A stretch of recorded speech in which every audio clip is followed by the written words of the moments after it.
Sistem pencernaan manusia. Pencernaan manusia terjadi ketika makanan berada di dalam mulut dan dicerna oleh organ-organ pencernaan yang spesifik. Makanan yang kita makan dicerna melalui saluran yang spesifik yang dimulai dari rongga mulut dan berakhir di anus. Saluran ini disebut dengan saluran pencernaan.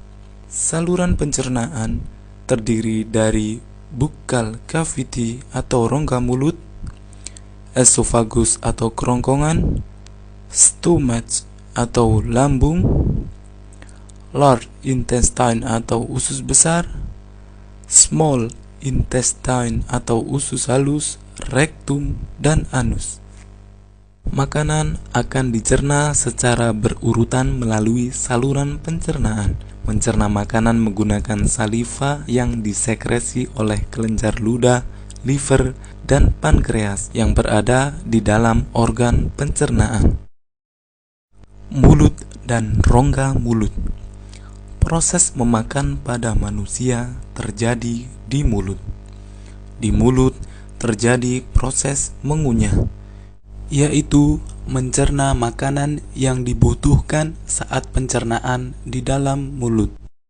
Apa yang terjadi selama kegiatan tersebut? Makanan yang kita makan secara mekanik di mulut akan menjadi potongan-potongan makanan yang lebih kecil. Kelenjar ludah pada makanan. Selama proses mengunyah, makanan bercampur dengan saliva atau ludah. Saliva mensekresi dari kelenjar saliva yang terletak di depan telinga dan di antara kedua sisi apeks lidah. Saliva merubah amilum pada makanan menjadi gula dan juga melembutkan makanan. Lidah. Makanan dapat dideteksi oleh lidah melalui puting pengecap di lidah. Lidah merupakan jaringan otot yang berada di dasar rongga mulut. Lidah bebas untuk berpindah arah dan menjulur ke depan. Puting pengecap pada lidah disebut dengan papila lidah yang dapat merasakan rasa makanan yang berbeda. Esophagus. Makanan yang berasal dari mulut ditelan melewati esophagus. Di dalam esophagus terdapat epiglotis yang akan mengatur makanan agar tidak masuk ke tenggorokan. Di dalam esophagus terdapat gerakan peristaltik yang mendorong ke arah depan dan mencampur makanan secara segmental menuju lambung. Lambung. Lambung berbentuk seperti kantung berotot. Bagian atas lambung dekat hati lanjutan dari muara lambung disebut kardia. Bagian tengah berbentuk kantung disebut fundus.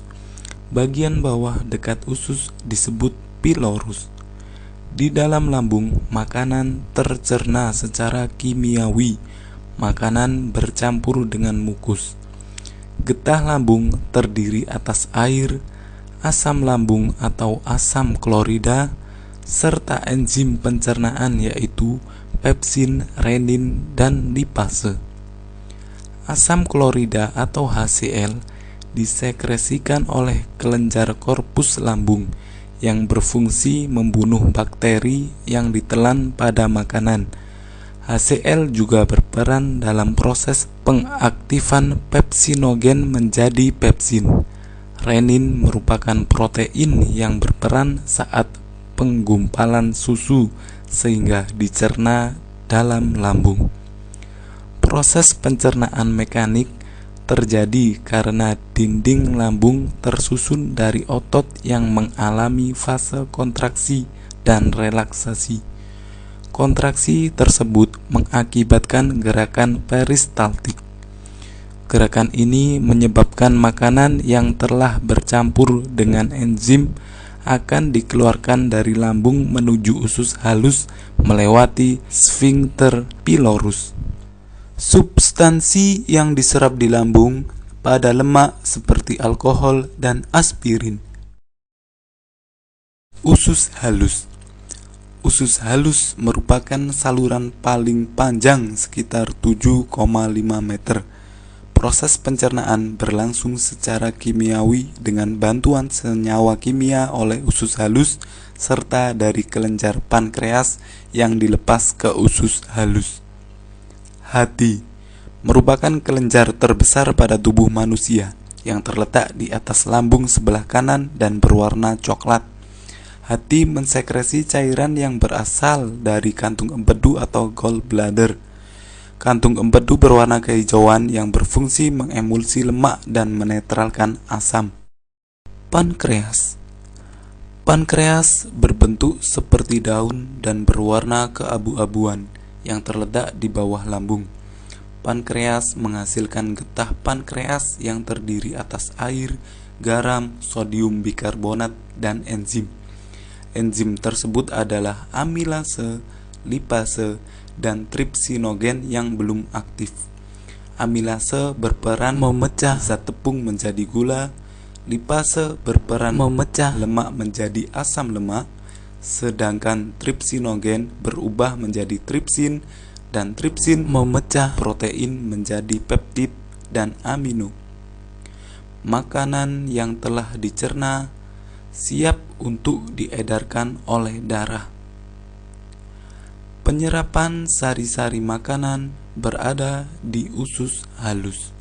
Sari-sari makanan diserap oleh usus penyerapan atau ileum yang dilakukan oleh junjot usus atau vili yang menjadikan permukaan penyerapan menjadi luas.